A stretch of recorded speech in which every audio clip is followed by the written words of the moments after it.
Hi friends, welcome to our channel. ఈరోజు మన వీడియోలో మన రెసిపీ వచ్చేసి అద్దిరిపోయే రుచితో పాలకోవా అండి. ఈ పాలకోవా ఎలా చేశానంటే వీడియో అయితే స్కిప్ చేయకుండా ఎండ్ వరకు చూడండి, మీకే ముందు తెలుస్తుంది. ఫ్రెండ్స్, వీడియోలోకి వెళ్ళే ముందు ప్లీజ్ అండి ఈ వీడియోకి ఒక్క లైక్ చేయండి. చాలా అంటే చాలా కష్టపడుతున్నాను, లైకులు రావట్లేదు, వ్యూస్ రావట్లేదు. ప్లీజ్ ప్లీజ్ ప్లీజ్ లైక్ చేసి నాకు సపోర్ట్ చేయండి అబ్బా. మీ సపోర్ట్ వల్లే నాకు వ్యూస్ పెరుగుతాయి. Please please please support. మీకు లేట్ చేయకుండా వీడియోలోకి వెళ్దాం. ముందుగా నేను ఇక్కడ చూడండి 1 లీటర్ వరకు పాలు విరిగిపోయాయండి. లీటరా అనుకుంటున్నారా? నేను చెప్తాను దాని స్టోరీ. ఇలా విరిగిన పాలని వేస్ట్ చేయకుండా చూడండి, ఒక గిన్నెని తీసుకొని ఇందులోకి స్టెయినర్ తీసుకొని ఇలా ఫిల్టర్ చేసుకోవాలి. మీ దగ్గర పెద్ద స్టెయినర్ ఉంటే తీసుకోండి. నా దగ్గర కొంచెం చిలుమ వచ్చింది అనేసి నేను పెద్దది యూజ్ చేయట్లేదు. ఈ చిన్నదాంతోనే ఇలా ఫిల్టర్ చేసుకుంటున్నానండి.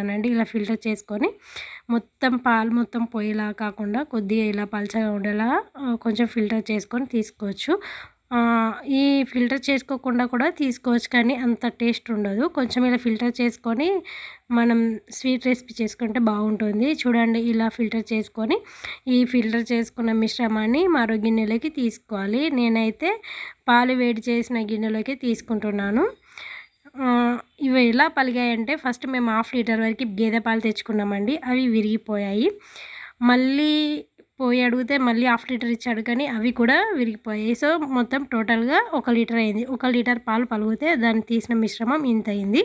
దీన్ని స్టవ్ మీదకి తీసుకొని ఇలా స్టవ్ లో ఫ్లేమ్లోకి తీసుకొని దగ్గర అయ్యే వరకు కలుపుతూ ఉండాలండి. ఇలా మిశ్రమం కొంచెం దగ్గర పడ్డాక ఇందులోకి 1/2 కప్పు వరకు షుగర్ వేసుకోవాలి. షుగర్ ఎక్కువ కావాలనుకుంటే ఇంకో 2 టేబుల్ స్పూన్ల వరకు వేసుకోవచ్చు. కాకపోతే నేను చెప్పిన పద్ధతి ప్రకారంగా చేయండి, షుగర్ పర్ఫెక్ట్గా సరిపోతుంది, బాగుంటుంది.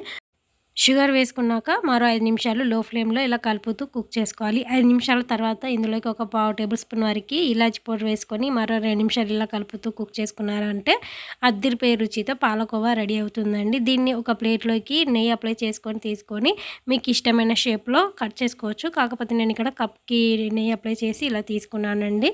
మా పాప ఇలా కావాలన్నది కాబట్టి నేను ఇలా చేశాను. మీరు బిల్లలుగా చేసుకోవచ్చు, డబ్బా షేప్లోనైనా చేసుకోవచ్చు, మీకు ఇష్టమైన షేప్లో చేసుకోవచ్చు.